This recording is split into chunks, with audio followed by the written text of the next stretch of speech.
Pemirsa, Anda menyaksikan Special Report Berita 1 News Channel, saya Kevin Egan. Pemirsa, Presiden Republik Indonesia Joko Widodo hari ini akan menyampaikan pidato kenegaraan perdana di hadapan sidang tahunan MPR dan sidang bersama DPD dan DPR RI. Pidato kenegaraan kali ini sedikit berbeda dari tahun-tahun sebelumnya, karena sebelum menyampaikan pidato kenegaraan dalam rangka HUT Kemerdekaan RI dan pidato pengantar nota keuangan era APBN 2016, Presiden akan menyampaikan pidato kenegaraan sebagai kepala negara dalam rangka penyampaian laporan kinerja lembaga-lembaga negara dalam sidang tahunan MPR. Pemirsa, kita jelang bersama Special Report Pidato Kenegaraan Presiden Republik Indonesia Joko Widodo.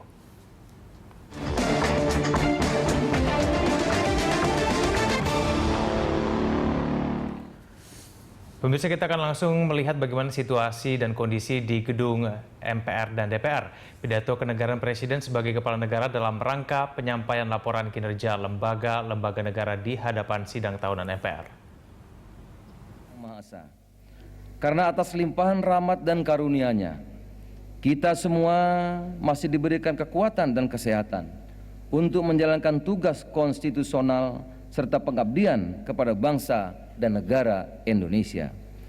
Dalam kesempatan ini pula, mengingat masih dalam suasana bulan Syawal 1436 Hijriah, kami secara pribadi dan atas nama pimpinan dan anggota MPR mengucapkan selamat Hari Raya Idul Fitri. Minal aizin wal faizin.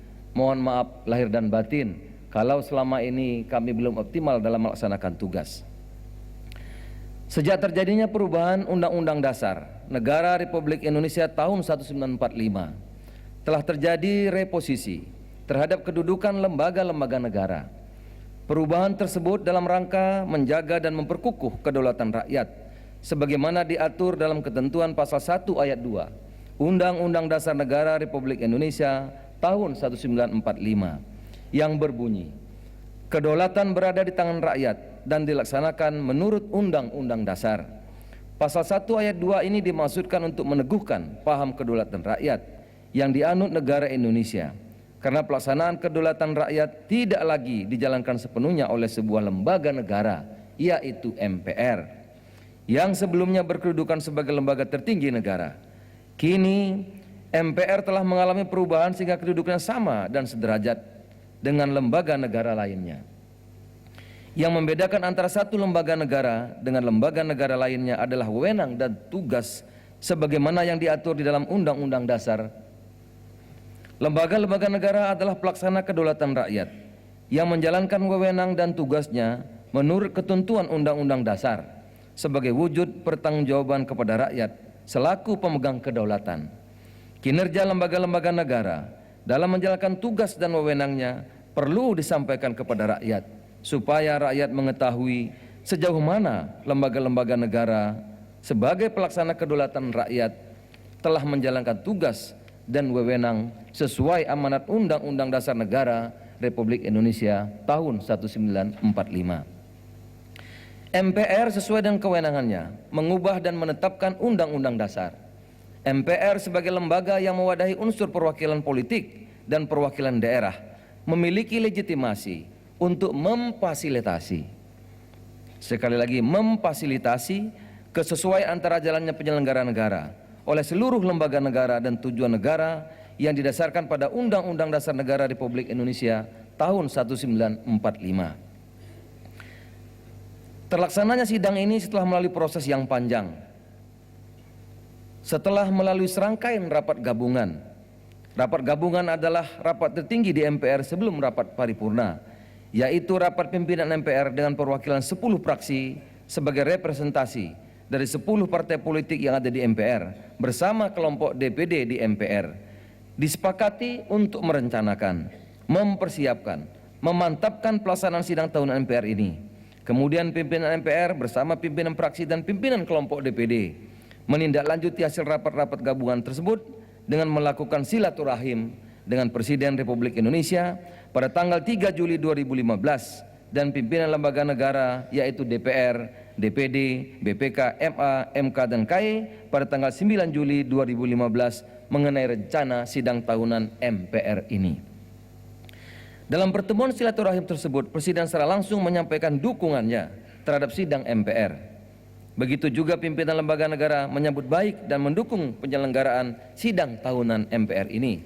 Kesepakatan itu diambil dalam rangka membangun kebersamaan, kekompakan, keharmonisan seluruh pimpinan lembaga-lembaga negara untuk menumbuhkan suasana yang kondusif terhadap penyelenggaraan pembangunan dan kemajuan bangsa, baik di bidang ekonomi, politik, sosial, hukum, dan keamanan. Dengan demikian, sidang tahunan MPR kali ini membuka tradisi ketatanegaraan baru yang dilaksanakan mendahului sidang bersama DPR dan DPD dan sidang DPR dalam rangka penyampaian rancangan Undang-Undang APBN yang menandai dibukanya masa sidang pertama DPR. Karena itu kami mengucapkan terima kasih dan apresiasi atas kehadiran Presiden Republik Indonesia serta pimpinan lembaga-lembaga negara yang telah mendukung penyelenggaraan sidang paripurna dalam rangka sidang tahunan MPR 2015 ini. Sidang majelis dan hadirin yang terhormat, sidang kali ini terasa lebih khidmat dan istimewa dalam suasana bangsa Indonesia memperingati Hari Proklamasi Kemerdekaan. Berkat rahmat Allah yang Maha Kuasa, alhamdulillah 70 tahun, 70 tahun sudah bangsa Indonesia merdeka. Dalam rentang waktu sepanjang itu, perjalanan kehidupan bangsa mengalami pasang surut, cerah mendung silih berganti. Di berbagai sisi kita mengalami gerak maju, tapi di sisi yang lain boleh jadi kita mengalami gerak mundur. Peringatan Hari Kemerdekaan adalah momen yang tepat bagi bangsa Indonesia, terutama bagi para penyelenggara negara, untuk melakukan refleksi diri. Masih cukup kuatkah semangat proklamasi di antara kita? Dengan meminjam ungkapan Bung Karno pada ulang tahun kelima kemerdekaan Indonesia, semangat proklamasi adalah semangat rela berjuang, berjuang mati-matian dengan penuh idealisme dan dengan mengesampingkan segala kepentingan diri sendiri. Semangat proklamasi adalah semangat persatuan, persatuan yang bulat mutlak dengan tiada mengecualikan sesuatu golongan dan lapisan. Semangat proklamasi adalah semangat membentuk dan membangun negara. Dan manakala sekarang tampak tanda-tanda kelunturan dan degenerasi, kikislah bersih semua kuman, kelunturan dan degenerasi itu. Hidupkanlah kembali semangat proklamasi. Itulah kata Bung Karno.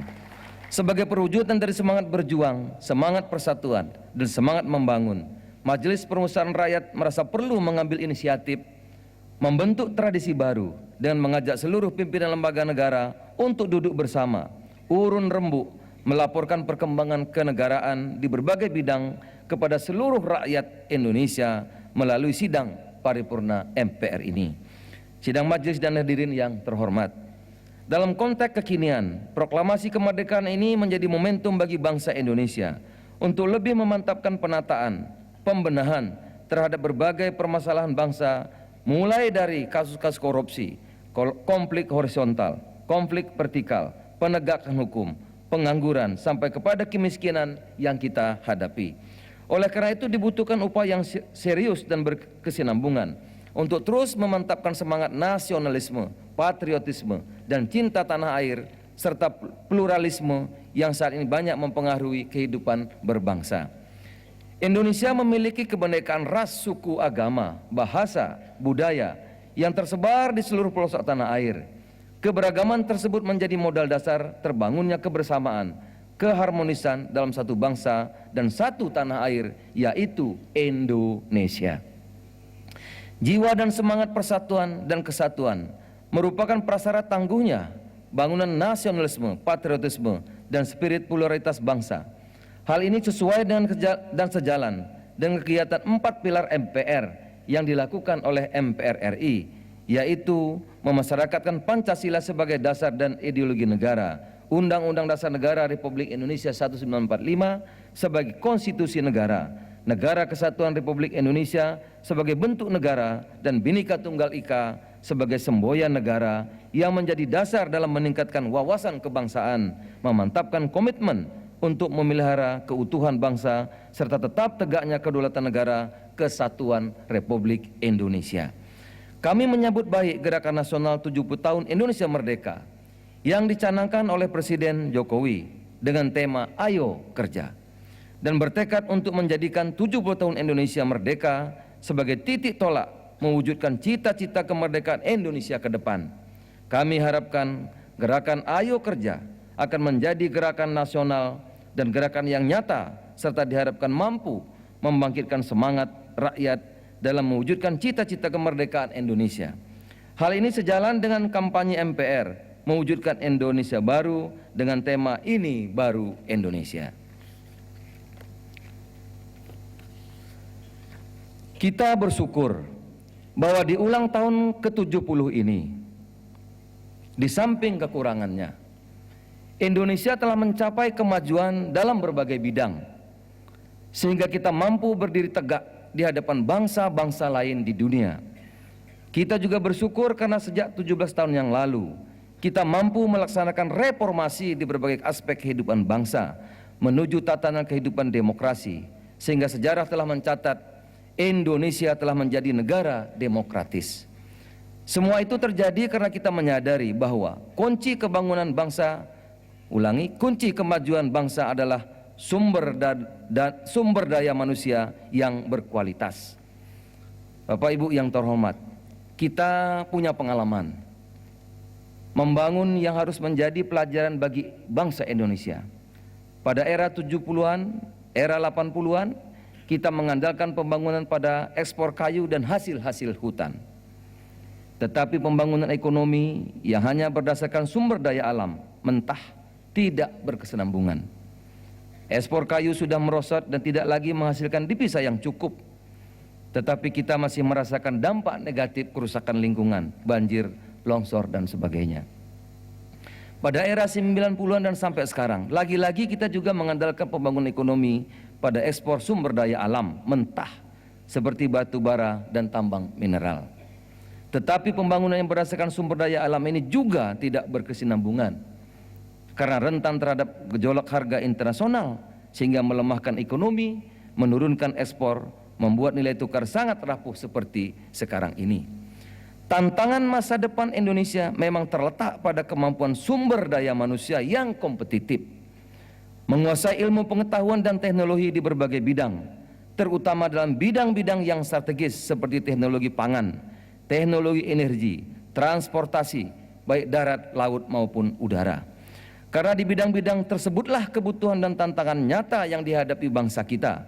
Dengan jumlah penduduk mendekati 1/4 miliar, maka tidak dipungkiri kebutuhan akan pangan, energi menjadi hal yang tak terelakkan.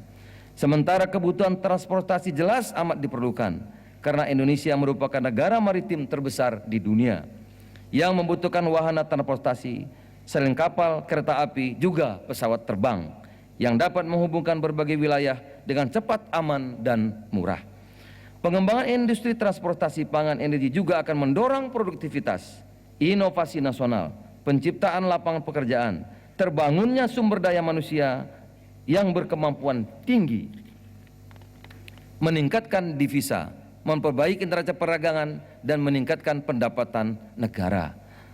Sidang majelis dan hadirin yang terhormat, selanjutnya marilah kita bersama-sama menyimak dan mendengarkan seksama pidato Presiden Republik Indonesia pada sidang tahunan MPR 2015 kepada Saudara Presiden Republik Indonesia Bapak Insinyur Jokowi. Dengan hormat kami persilahkan.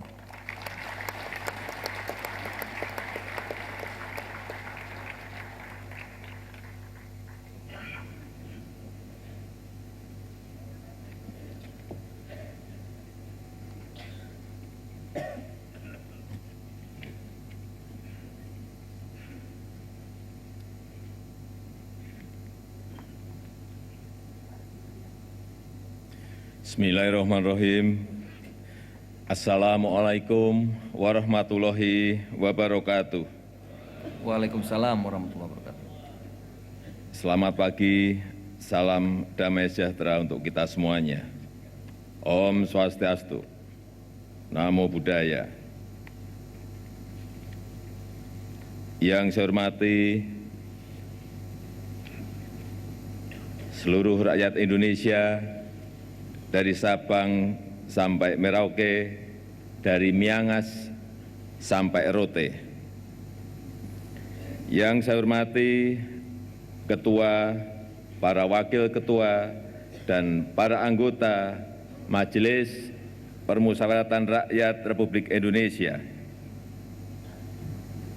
Yang saya hormati Ketua, para Wakil Ketua, para anggota lembaga-lembaga negara. Yang saya hormati para menteri dan pimpinan lembaga pemerintah non-kementerian. Yang saya hormati Bapak B.J. Habibie, Presiden Republik Indonesia ketiga.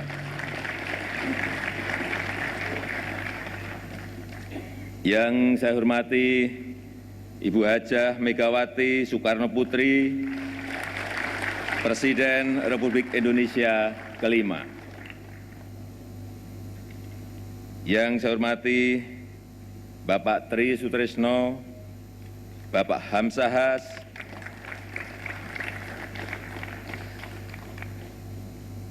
Bapak Budiono, beserta Ibu Irawati Budiono. Yang saya hormati para duta besar negara-negara sahabat dan para pimpinan perwakilan badan dan organisasi internasional.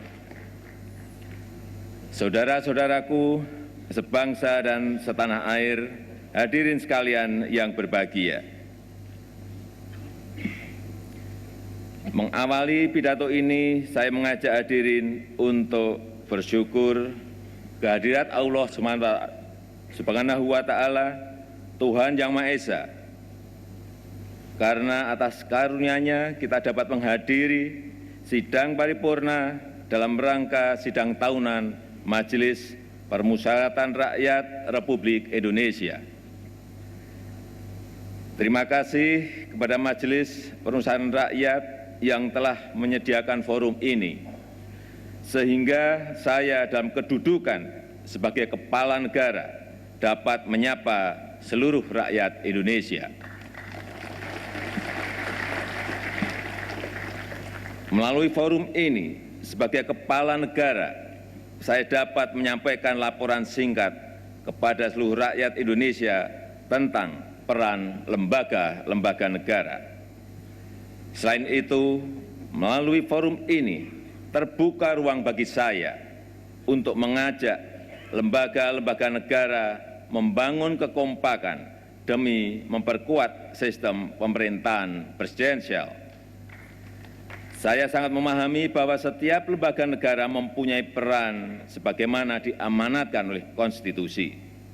Oleh sebab itu, kekompakan lembaga-lembaga negara sangat diperlukan dalam perjuangan untuk mewujudkan janji kemerdekaan sebagaimana termaktub dalam pembukaan Undang-Undang Dasar 1945.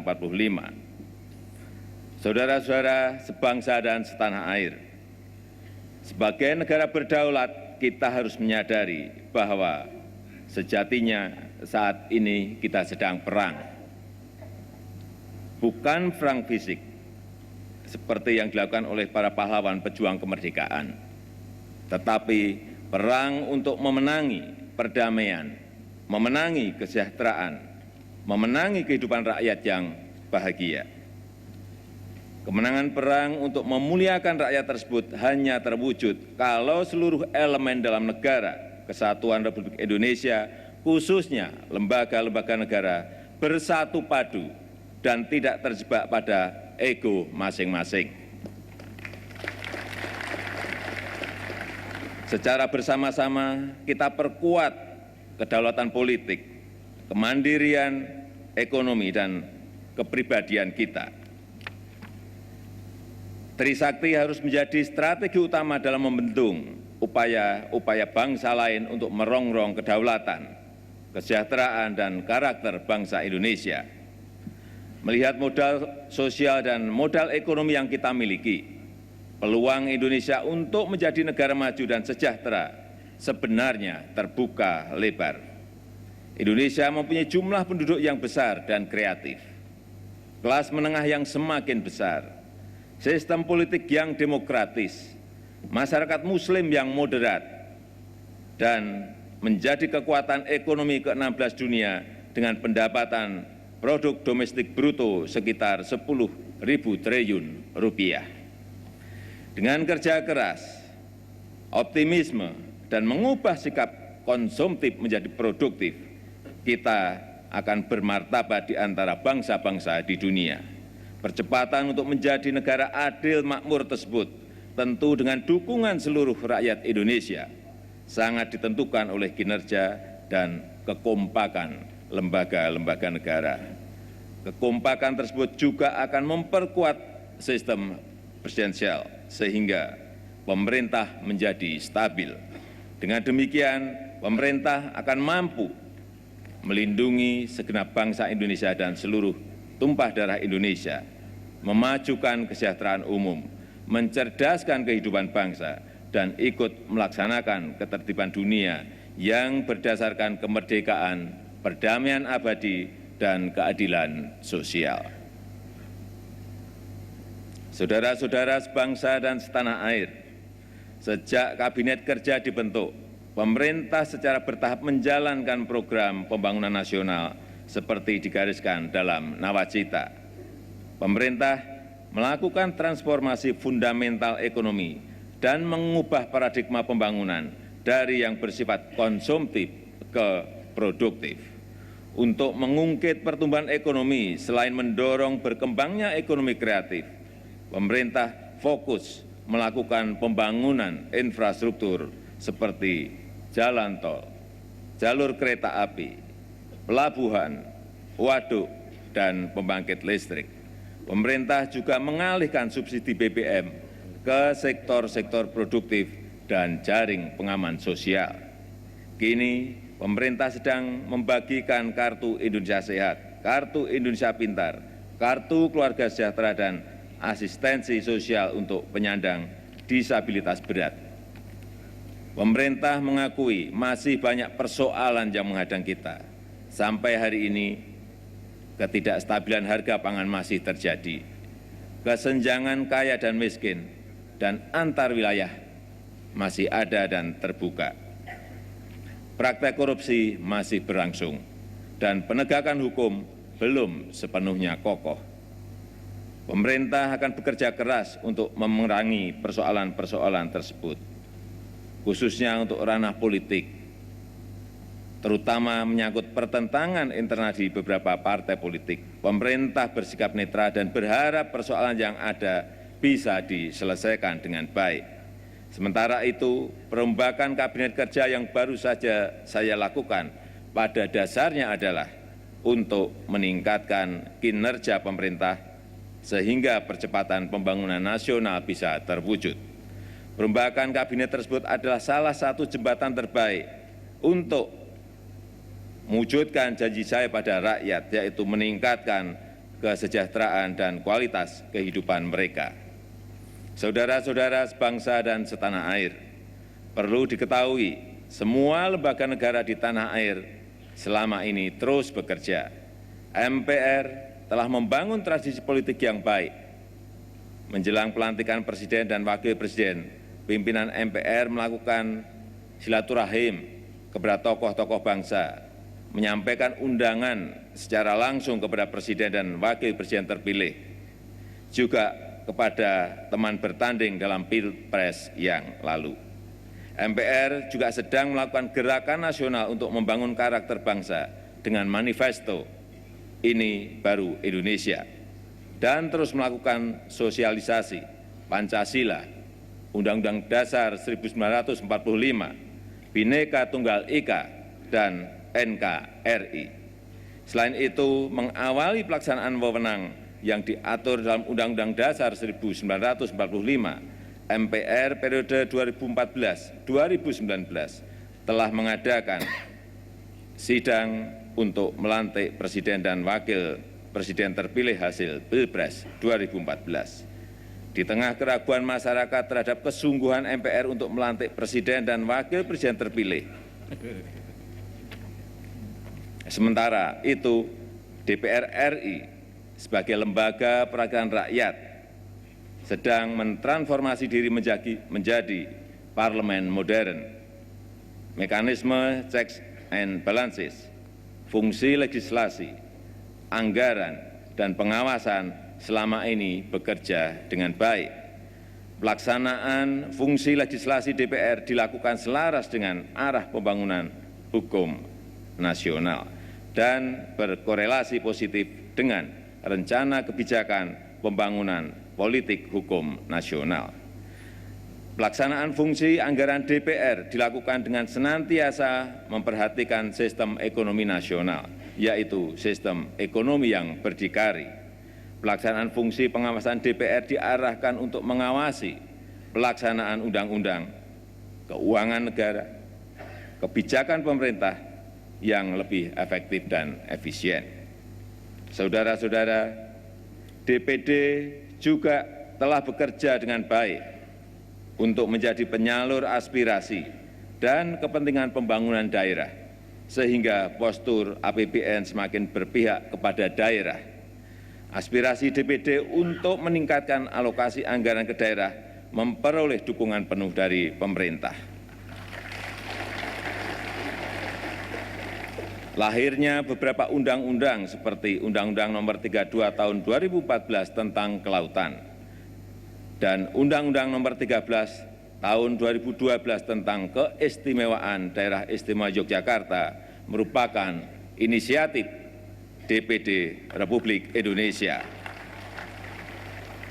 Demikian juga dengan rancangan undang-undang tentang wawasan Nusantara yang sekarang masuk Prolegnas 2015.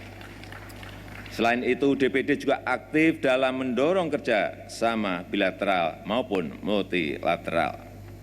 Saudara-saudara sebangsa dan setanah air, dalam hal pemeriksaan keuangan, BPK selama ini telah mendorong pemerintah pusat, pemerintah daerah untuk meningkatkan kualitas dan akuntabilitas keuangan negara. Sebagai lembaga negara, BPK selama ini cermat dan selalu memastikan pengelolaan keuangan negara dipergunakan untuk sebesar-besarnya kemakmuran rakyat. Setahun terakhir, BPK semakin meningkatkan prioritas pemeriksaannya pada program-program yang berkaitan dengan peningkatan kesejahteraan rakyat, khususnya untuk menilai aspek ekonomi, efisiensi, efektivitas, serta kepatuhan terhadap perundang-undangan. Demikian pula halnya dengan penegakan hukum. Memasuki tahun 2015, Mahkamah Agung telah meningkatkan pelaksanaan 4 misinya, yaitu menjaga kemandirian badan peradilan, memberikan pelayanan hukum yang berkeadilan kepada pencari keadilan, meningkatkan kualitas kepemimpinan badan peradilan, serta meningkatkan kredibilitas dan transparansi badan peradilan. Mahkamah Agung telah melakukan terobosan dalam penanganan perkara dengan membuat standar waktu yang jauh lebih cepat untuk sebuah perkara dikirim kembali ke pengadilan pengaju, dan implementasi sistem kamar untuk memastikan konsistensi putusan. Dengan langkah ini, kinerja perkara di Mahkamah Agung terus menunjukkan hasil positif. Selain itu, Mahkamah Agung juga telah melakukan perampingan kepemimpinan, keterbukaan informasi, dan memberikan akses yang lebih baik terhadap pencari keadilan. Saudara-saudara sebangsa dan setanah air, sepanjang tahun 2014, Mahkamah Konstitusi telah menuntaskan tugas konstitusionalnya untuk mengadili dan memutus perkara perselisihan hasil pemilu anggota lembaga perwakilan dengan berkualitas dan tepat waktu.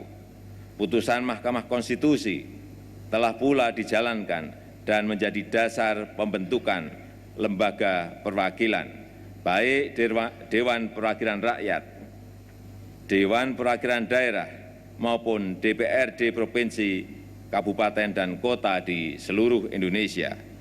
Selain itu, dengan memutus perkara perselisihan hasil pemilu presiden dan wakil presiden pada 21 Agustus 2014, MK telah berhasil mengawal dan menghantarkan proses suksesi kepemimpinan nasional berjalan di atas rel konstitusi, berlangsung dengan aman dan damai. Rakyat Indonesia berharap MK juga sukses dalam menangani sengketa hasil pemilihan kepala daerah.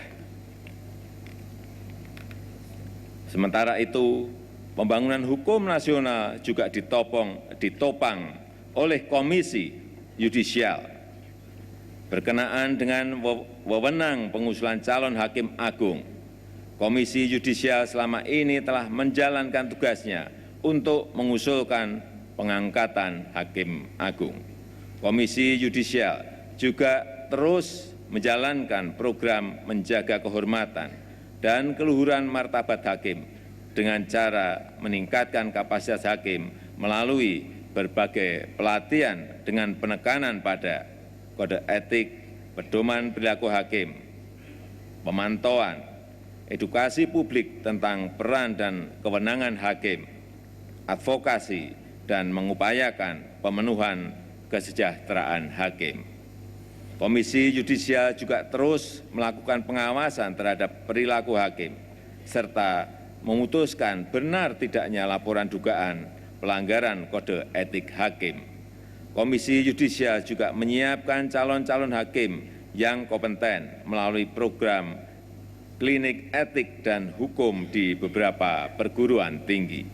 Penyiapan calon-calon hakim yang kompeten tersebut dilakukan dengan menjaring minat para mahasiswa jurusan ilmu hukum untuk dididik menjadi calon hakim yang berkualitas dan berintegritas.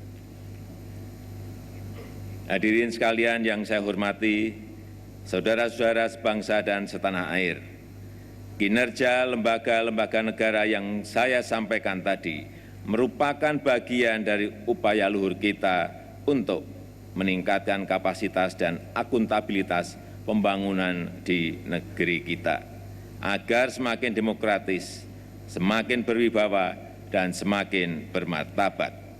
Saya mendukung penuh masing-masing lembaga negara untuk memperkuat peran dan fungsinya, terutama dalam melanjutkan reformasi birokrasi.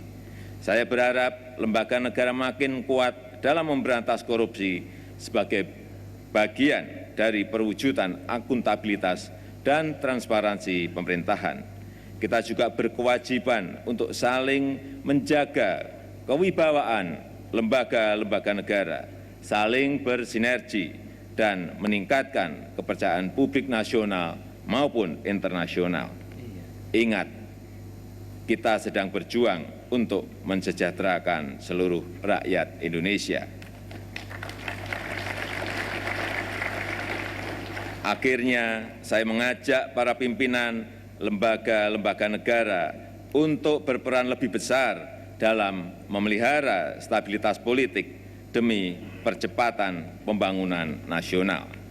Mari kita bersama-sama gelurakan semangat untuk mengedepankan kepentingan bangsa, kepentingan negara. Mari kita bangun tanah air, tanah tumpah darah kita dengan ikhlas, dengan penuh tanggung jawab. Dirgahayu Republik Indonesia. Terima kasih. Wassalamualaikum warahmatullahi wabarakatuh. Om Santi Santi Santi Om. Namo Buddhaya.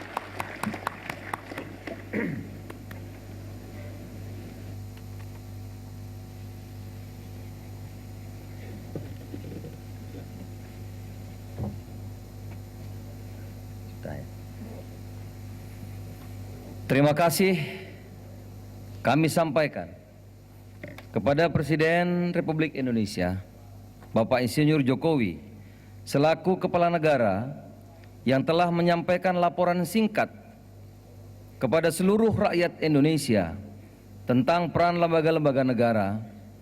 Dengan demikian, kita dan seluruh rakyat Indonesia dapat mengetahui perkembangan pelaksanaan tugas lembaga negara yang disampaikan Bapak Presiden sebagai Kepala Negara tadi singkat, lengkapnya nanti akan dilampirkan kepada Bapak Ibu dan seluruh rakyat Indonesia juga dapat memperoleh bahan-bahannya. Saudara-saudara anggota majelis dan hadirin yang terhormat, kita telah bersama-sama mendengarkan pidato Presiden Republik Indonesia pada sidang tahunan MPR. Untuk itu sudah sepatutnya lah kita semua menyampaikan terima kasih dan memberikan apresiasi yang setinggi-tingginya kepada Presiden dan seluruh pimpinan lembaga-lembaga negara atas dukungan dan kehadirannya yang telah membuka keran keterbukaan dan transparansi dalam penyelenggaraan kehidupan berbangsa dan bernegara, serta kita berharap apa yang telah kita lakukan sekarang ini dapat menjadi konvensi dalam sistem ketatanegaraan Republik Indonesia ke depannya. Penting untuk kami sampaikan, dalam rangka memandu pelaksanaan tugas-tugas MPR, pimpinan MPR telah menyusun rencana strategis MPR untuk periode 2014-2019. Visi Majelis Permusyawaratan Rakyat adalah MPR menjadi rumah kebangsaan, pengawal ideologi Pancasila dan kedaulatan rakyat. MPR menjadi rumah kebangsaan, memiliki makna bahwa MPR adalah representasi majelis kebangsaan yang menjalankan mandat konstitusional guna menjembatani berbagai arus perubahan, pemikiran, aspirasi masyarakat dan daerah dan mengedepankan etika politik kebangsaan yang bertumpu pada nilai-nilai permusyawaratan perwakilan, kekeluargaan, toleransi, kebenekaan, dan gotong royong dalam bingkai negara kesatuan Republik Indonesia.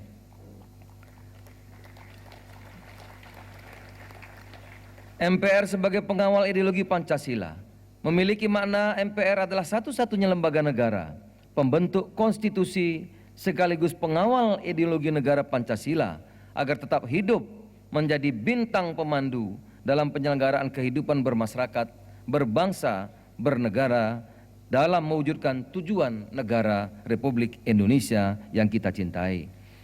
MPR sebagai pengawal kedaulatan rakyat memiliki makna bahwa MPR adalah lembaga negara pelaksana kedaulatan rakyat yang memiliki kewenangan tertinggi untuk mengubah dan menetapkan undang-undang dasar, menjamin tegaknya kedaulatan rakyat dan supremasi konstitusi dalam penyelenggaraan kenegaraan dan kemasyarakatan sesuai dengan dinamika aspirasi masyarakat dan daerah, perkembangan politik dan ketatanegaraan yang berlandaskan pada nilai-nilai Pancasila. Rencana strategis tersebut selain memuat penjabaran, penggambaran visi misi program, kegiatan MPR juga merupakan amanat pasal 1